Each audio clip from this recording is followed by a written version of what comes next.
Kinomagewapkung, meaning the rocks that teach. Wapkung is where the rocks are situated. Kinomage is to teach.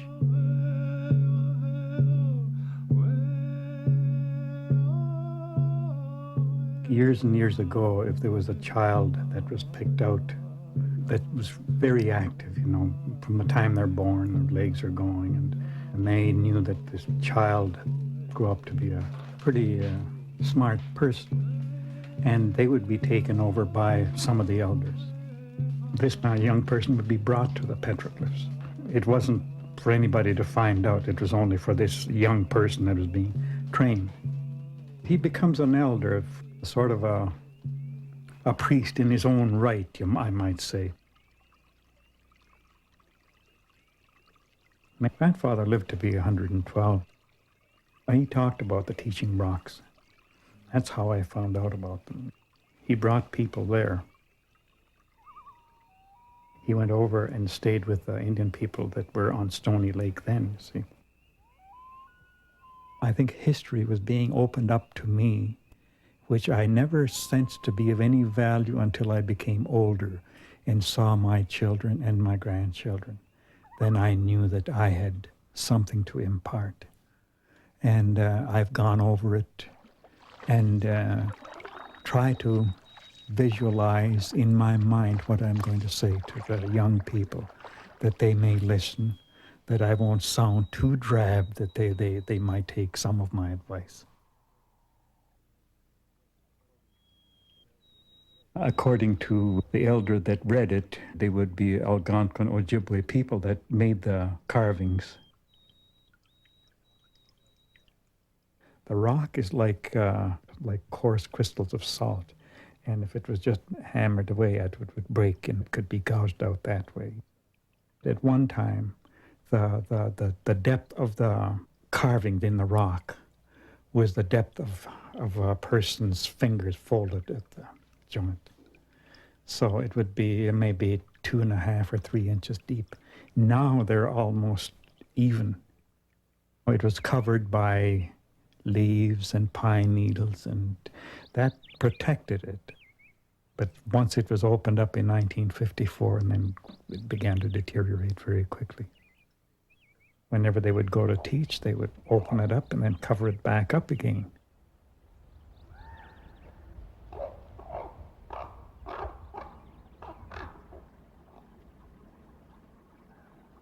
It tells something of life early, way, way back, and then what was to happen.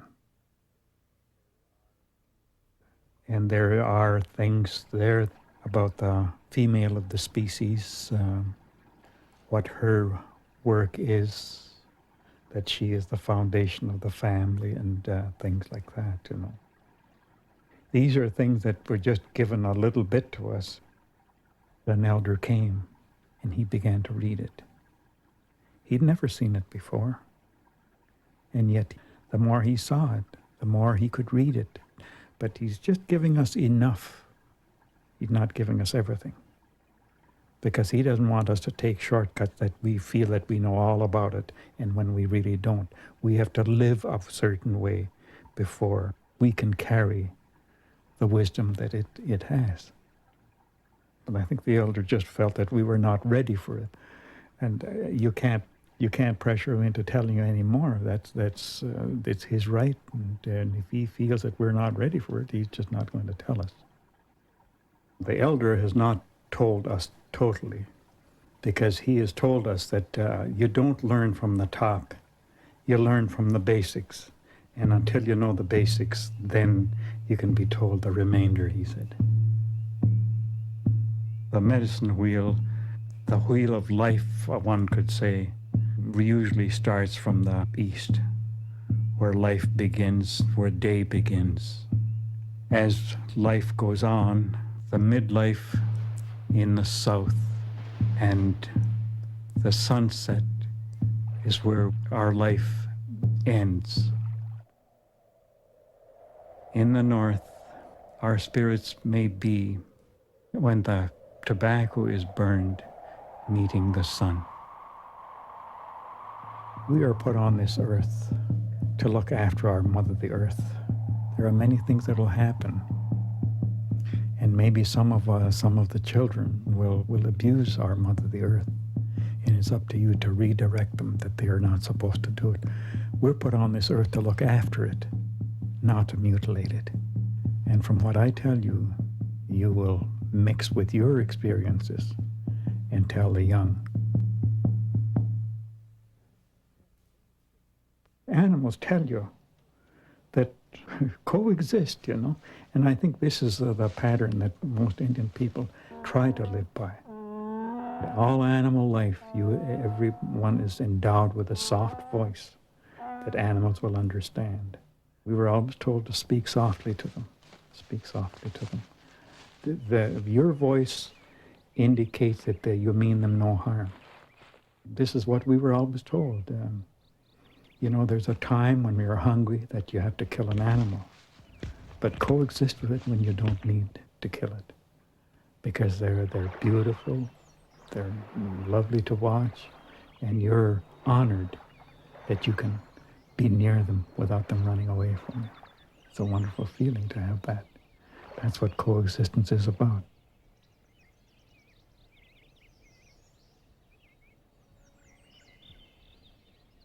The heron has always been regarded for many things, because the heron is one of the birds that arrests the overpopulation of diseased fish. They walk along the shoreline and they spear these fish that are becoming sick, you know.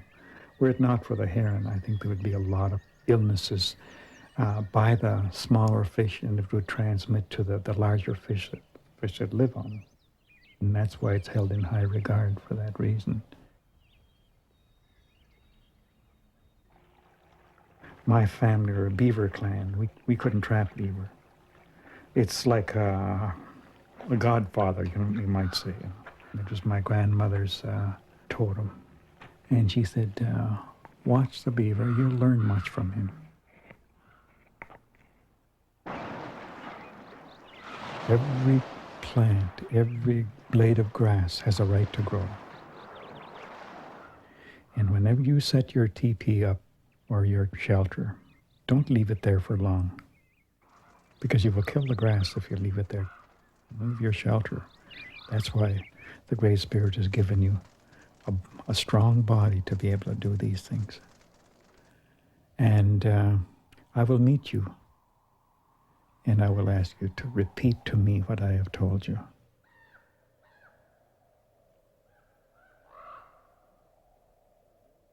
Indian people were very well traveled, you know. In the course of a season, they would go right down around Sarnia, all the way around Lake Michigan, Lake Superior, and back down, back home again.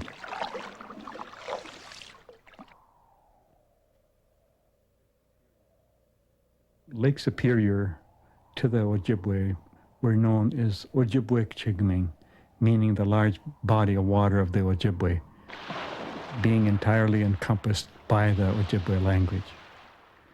There are a number of paintings around the shorelines of Lake Superior of things that happened and were to happen.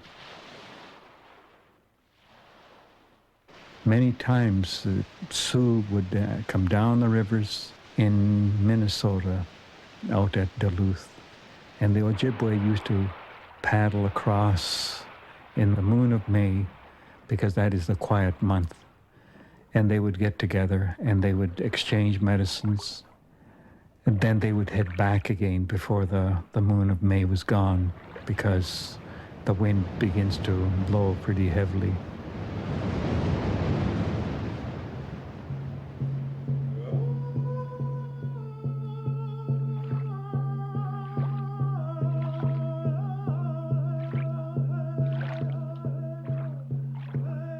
Paintings are found in many places throughout the Ojibwe-speaking world. You can find them in the most unusual places.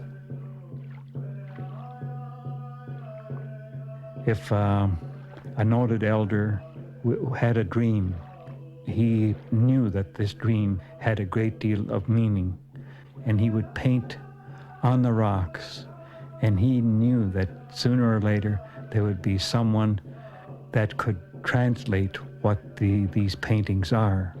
And the day would come that some young person or an elder would come and be able to read that and have a knowledge of it. It may be 1 or 2 generations before a person comes along to read what has been written.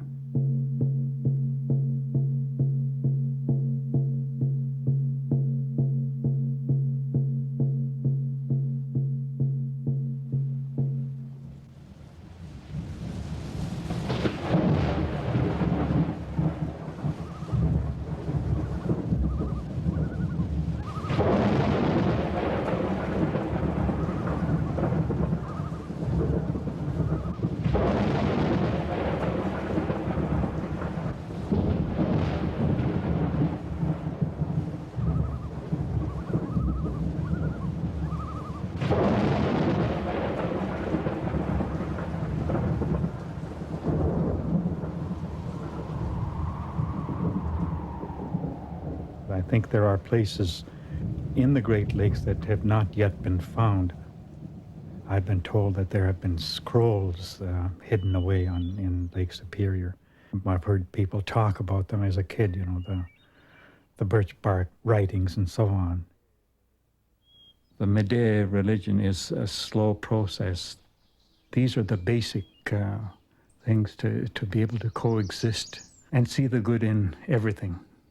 These are the things that are very difficult for people to adjust to.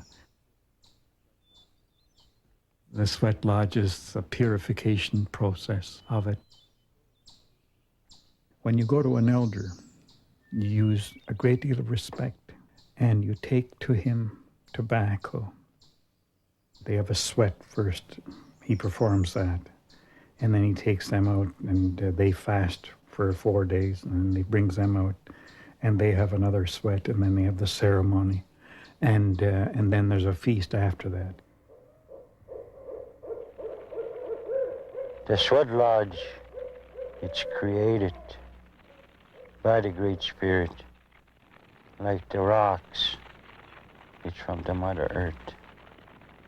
And like the circle of the sweat lodge, it's the Mother Earth. And the people that make the ceremony, they are created by the Creator. The water, it's part of the nature that cleans you up. The water's got spirit too. That's why it goes into the sweat lodge, to pour the water into the rocks. There is so much to the sweat lodge because you no longer have the worries or the bothers that you had before you began to sweat. Your mind is no longer in turmoil. You're at peace with everything. And it is the most wonderful feeling to have.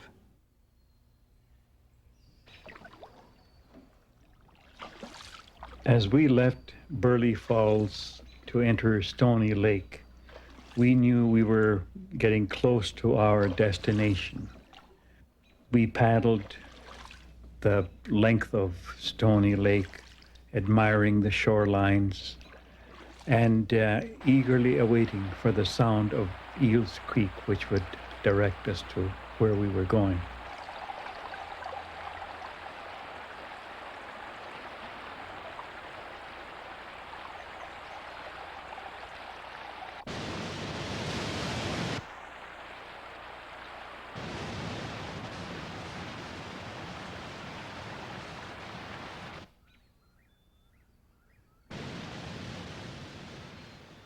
We came to these rocks known as Shinogewapkong that pointed to the area that we were going to.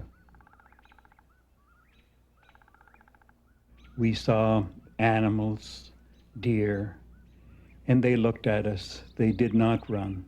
They too knew that we were in hallowed ground, that there would be no harm come to them by our hands. Following the path in our moccasined feet, making no sound. I felt scared because I felt eyes on me. We did not speak because it was a place of reverence.